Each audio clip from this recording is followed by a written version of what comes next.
Hi, this is the second part of the book, The Psychology of Money. Wealth is what you don't see. Don't trade real freedom for a false image. People often confuse being rich with being wealthy, but there's a huge difference. Rich is about how much you spend. Wealth is about how much you save, the money you don't spend. A $100,000 car says nothing about the driver's bank account. A person with no car but $1 million in the bank? That's real wealth. So, the secret to building wealth? Live below your means, save, invest, repeat, save money. Saving is more powerful than we think. It's not just about budgeting, it's about control. You don't need a six-figure salary to build wealth. You need the discipline to save consistently, even when it's hard.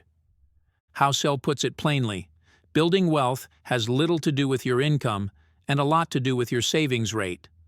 Reasonable greater than rational. You don't need to be perfectly rational with money, you just need to be reasonable. Behavior matters more than math. A reasonable plan you can stick to beats a perfect one you abandon. For example, paying off a low-interest mortgage might not be rational, but if it brings peace of mind, that's a win. So create a plan that fits you, not just a spreadsheet. Surprise! The future will surprise us. It always does. The biggest financial events in history, 9/11, the 2008 crash, COVID-19, were unexpected. And yet, we build plans as if we can predict everything. So be ready for surprises, build in margin of safety, leave room for error. It's not pessimism, it's prudence. Room for error. Always leave room for error in your financial plans. Whether it's your budget, your retirement, or your investments, assume you'll be wrong sometimes. This is how you stay in the game, because being mostly right and still solvent beats being exactly right and bankrupt. Housel says, the most important part of every plan is planning on your plan, not going according to plan.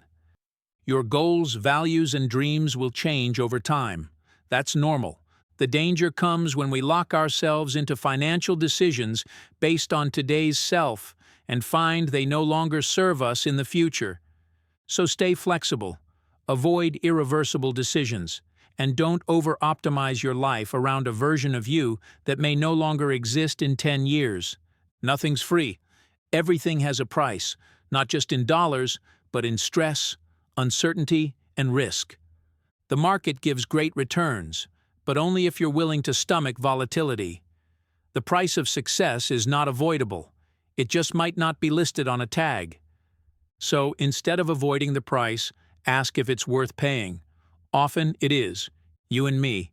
What's right for someone else might be wrong for you, and vice versa. A day trader and a long-term investor can make opposite decisions, and both be right, based on their goals, risk tolerance, and timelines. So stop comparing, define your own game, and don't let others' strategies push you off course. The seduction of pessimism.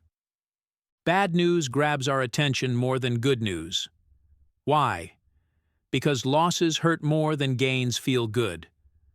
But the world, over time, tends to improve. Markets rise, people adapt, innovation continues. So be cautious, but not cynical. Optimism is more realistic than it feels.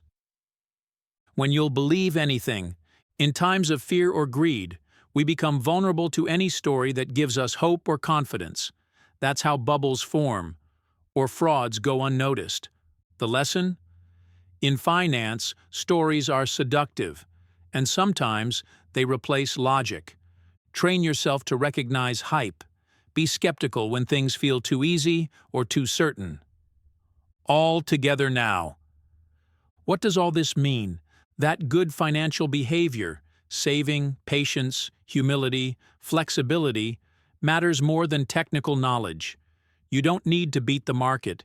You need to survive, grow slowly, and stay in the game. That's what works. Housel shares his own financial approach. It's simple, even conservative. Why? Because his goal isn't maximizing returns. It's maximizing happiness and peace of mind. And that's the biggest lesson of all. Money is a tool. Use it to live the life you actually want.